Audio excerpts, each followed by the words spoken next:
My name is Julia, and what I do is I teach children art classes from my mum's backyard studio. As you can see, I'm in the studio at the moment and it's raining, and I think that's just going to be how it is. So there will never be like a sunny day for the moment, but that wasn't going to stop me from creating these videos.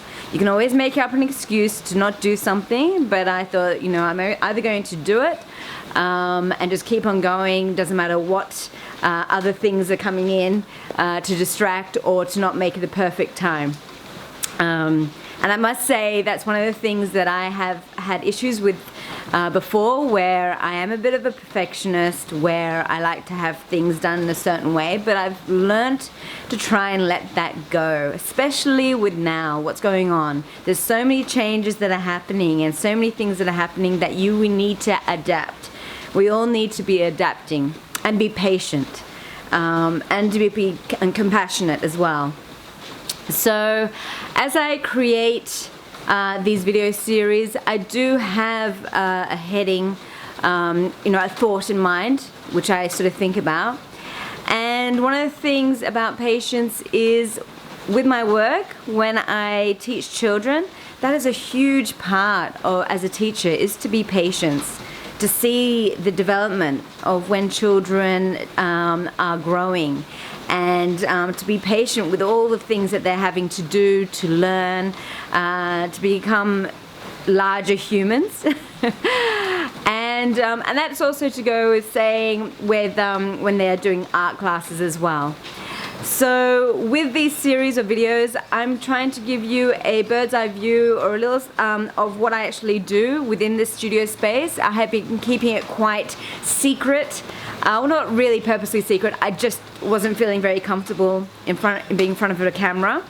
But I think for the past 2 years I have become a little bit more comfortable, because during COVID I was forced to do online classes, and then with that I have begun to get used to talking to a camera. I started to get a little bit more used to having to put yourself out there and, you know, move into uncomfortable zones even though you don't want to be really doing it. But this is the way, this is the new medium, is online, and with being online you can reach many. And this is also a really good idea of showing you how you can create anything and show what you do and run your own business, and so this is a small aspect of that and what I'm starting to do. So the last video I was doing was about planting the seeds. It's been all this rain and this is a perfect time to plant new seeds. But I must say that with planting that seed, I have been creating a lot of foundation, a lot of nurtured soil, lots of minerals, lots of, you know, lovely nutrients and stuff, to be able to have a really lovely foundation for whatever I plant the seed in. It will give back this incredible amount of and bloom into this incredible plant or new entity that is going to be very powerful. And I mean power by, it's going to be a strong, sustainable element.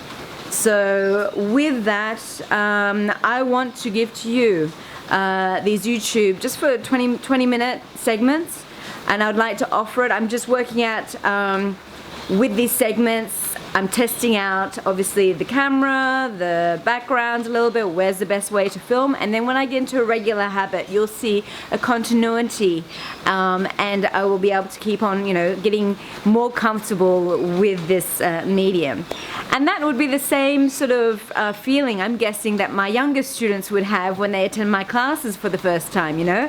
Everything's so new and different, and that's where, as a teacher, we need to really nurture those children and really sort of be compassionate with those children, to make sure that they get the best as far as their education, whether it's in art, which is what I specialize in, or any other area of education. So in saying that, one of the things that I have learned over the 10 years of teaching thousands of children is that even though I may have been coming from a background with a lot of knowledge from being studying at National Art School in Darlinghurst for 3 years, and then studying at Sydney College of the Arts, when I started teaching, I really didn't have that much knowledge at all as far as teaching children. And I had the opportunity of being able to teach art classes to children or workshops to children when I was exhibiting some sculptures at Sculptures by the Sea at Bondi Beach. And I was asked if I would like to run a workshop for kids. And I thought, sure, why not? Thinking that it'd be really easy to do and, wasn't much to it. But I was greatly mistaken in regards to that. And it was a very humbling experience because I thought, teaching kids is so easy, like anyone can do it. Not so. Luckily, my mum, she is a primary school teacher, so it actually ended up being where I was trying to create a workshop, and it was relating to what I was currently exhibiting at Sculpture by the Sea, which was diatoms, which I had sculpted in glass, and I had them all laid out, about six or seven of them, that were sort of laid out as an installation piece near Tamarama Beach. And with that, I was trying to work, okay, how am I going to adapt that as a workshop? And so I had to sort of really think, okay, what materials will I be using, which will be safe for children? What materials would I be able to sort of adapt so that they can understand what I'm creating as a sculptor myself. And it was actually quite a challenging thing. I think I spent about 2 days just trying to work out a lesson plan, which would have been for about half an hour long. So it's been really, that was a really hitting home to how much work is involved with developing an idea that can then translate for children to understand. And 10 years later, that is something that I'm really proud of being able to develop, and I have taught thousands of children over the years, thankfully with a lot of help from my mum, who has also helped me a lot with the starting the stages of developing art box workshops. And it's interesting because a lot of people think it's just like a really easy job where you just do a class and do nothing with it. I actually don't just do a class, and I don't think any teacher just does that thing. They are, I know that for teachers at primary schools, they have so much, they are worked so much with having to do so many different things within that space of time that they are teaching children, and then after that they are still at the school prior to classes starting probably about an hour, and then afterwards they're still at the school for another couple of hours as well. So it's not just the time that they're in the studio, and that goes the same with running art box workshops as well. The teaching part is, I would say, about 20%. That's the fun part.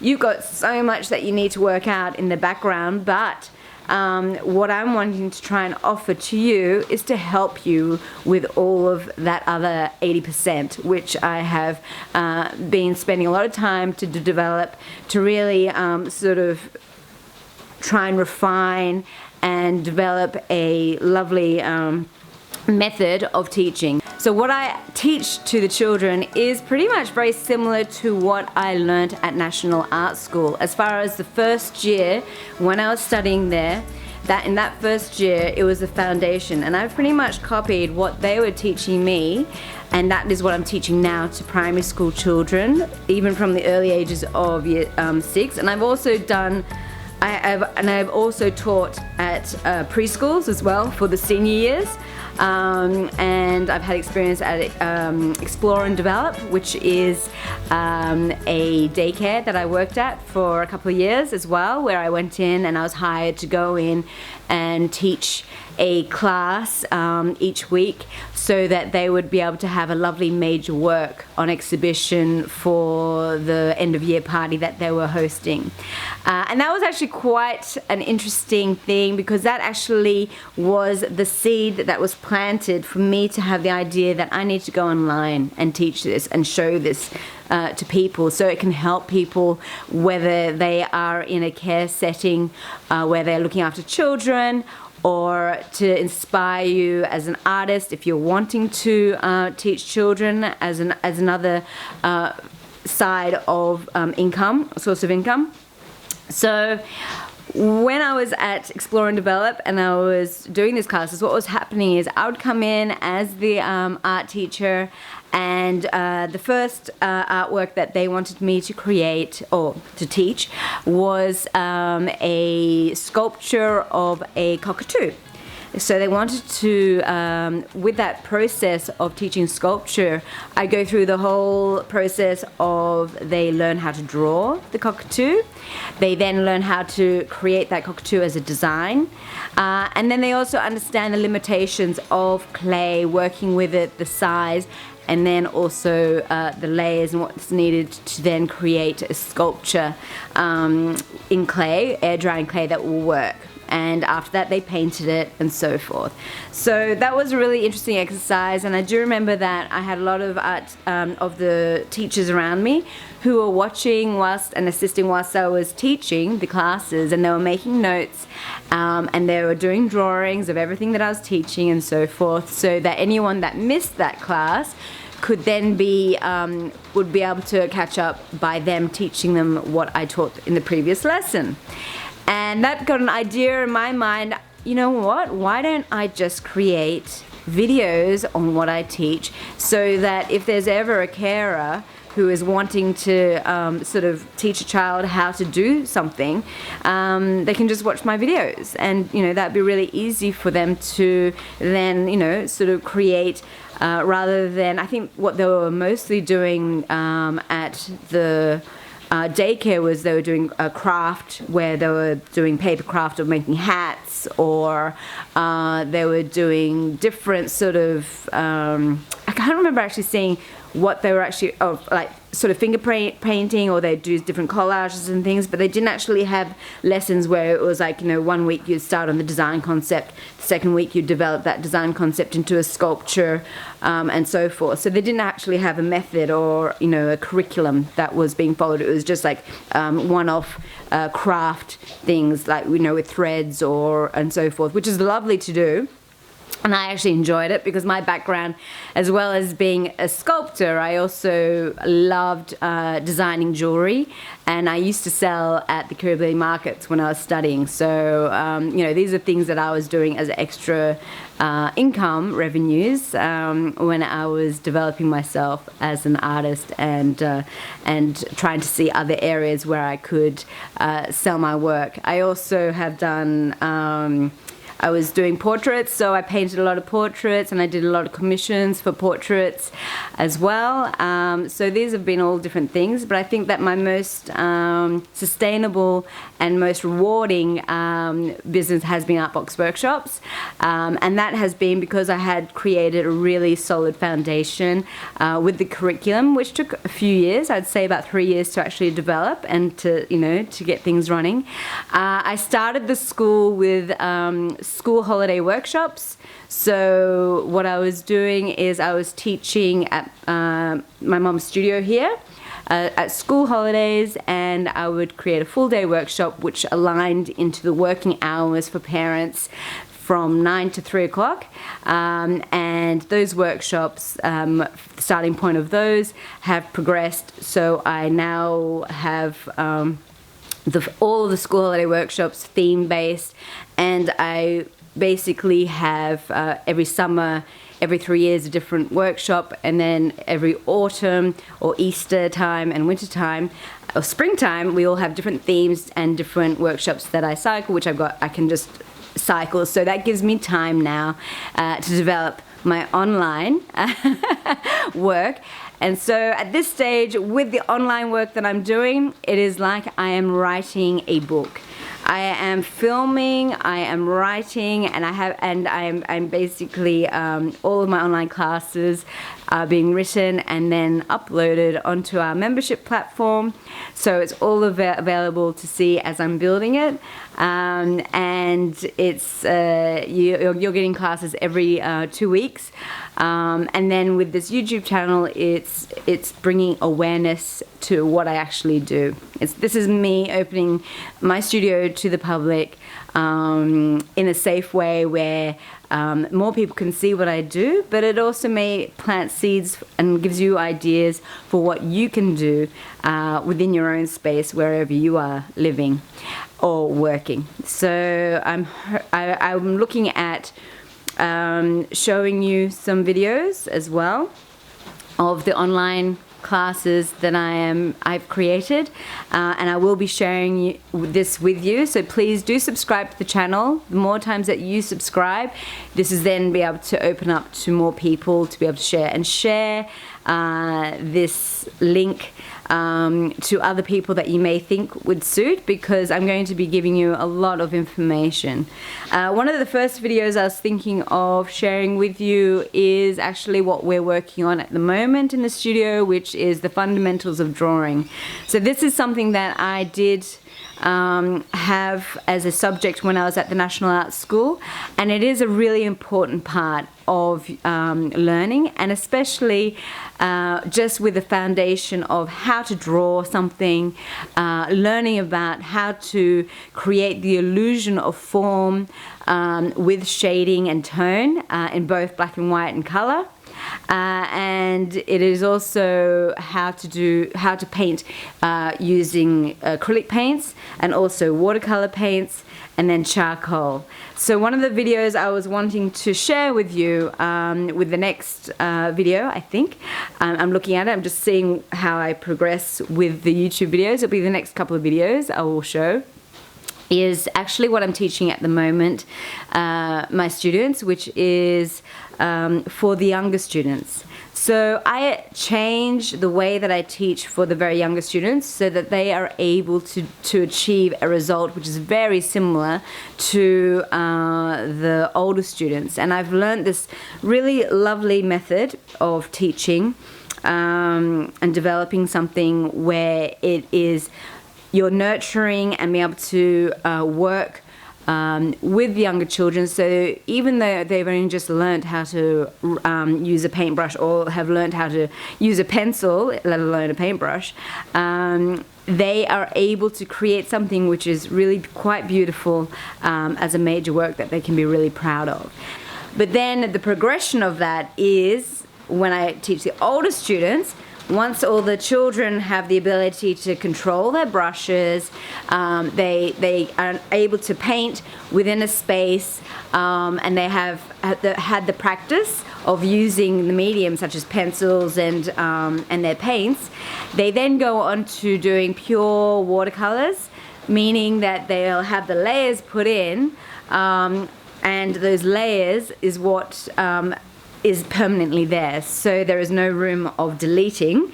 That is where you start to look at how your skill levels as an artist really comes into fruition. With term 1 we have the foundation of drawing and painting. Then in term 2 I then adapt that collage effect with printmaking. So the younger students will have a small foam print that they then paint onto or attach to a larger artwork, and I'll show you some examples of that right now. And then with the older students, they are able to be old enough to do a proper lino print and a series of those. So they go more into doing a full skill level of prints, which is beautiful, the effect. And the effect of hand carved artwork is so lovely and so rewarding because each one is slightly different, slightly unique. Then in term 3 they go into sculpture and design. So with that they are then adapting, working their mind in a totally different lateral way of working out a design which is to the size of what they're going to sculpt, of the animal or whatever it is that they're wanting to sculpt in clay. And then from that they then are able to work on the limitations of a medium. So clay is quite heavy, so they'll understand how big they can go, how much of an armature that they need to put inside, and so forth, and then also how much they need to refine it to then be able to have it beautifully painted at the end. So these are all things that they learn. And then the final one is always the most challenging, because looking at yourself, I think, as I am now in this camera, is the most uncomfortable, but it's something that is quite interesting to do, is when you're actually able to paint yourself, a portrait of yourself. I think that's a really lovely thing to do, because you realize how different the little differences that you have are the most important things that make you unique. And that's a really important message to learn about when you're walking through. You don't want to be looking the same as everyone else. It is the little differences that you have as an individual that makes you so special. And that's what I try and show with my portraiture classes. We all don't look the same. It is those little differences that make you amazing. And that's what I try and nurture and show with those classes. And with the portrait classes, we do have different themes based on their portraits. So I think we had one when they had amazing the bushfires in the Amazon. And so with that theme, we actually had the students paint with their portraits animals that were from the Amazon and plants that were in the Amazon. And some people were like, you know, putting themselves in hiking uniforms and so forth, or, you know, different dresses or tribal wear that they would wear if they were in the Amazon. So you can have a lot of fun with kids when they're doing their portraits, where once they've got their faces painted and so forth, they can, you know, paint themselves with feathers in their hair if they want to be like a tribal person protecting the forest and so forth. So that was a lot of fun with creating those portraits. Or they could have portraits where they paint themselves with something that they really love. And they also really enjoyed painting portraits of their pets. So we had a series where they would have portraits of their pets, whether it would be their pet bird, or their pet dog or cat and so forth, and they really loved doing that because they really related to it. So anyway, I'm really look forward to hearing any comments. Please subscribe to this channel if you want to learn more. I am being guided by you with your comments in what I develop. This will be a constant from now on of these videos where I'll be talking, and I will just be writing down different topics to talk about. After 10 years of experience, I can't put all of that in one video. It will have to be broken up into little elements, because at the end of the day, it's 10 years of work, but I want to see what you want to learn about, and please comment below in regards to that, and also subscribe so that I can reach more people. I look forward to hearing from you. I look forward to hopefully building more of an online community, and I also look forward to sharing with you all of my knowledge of teaching art to children, and creating a community that I care about. Thank you.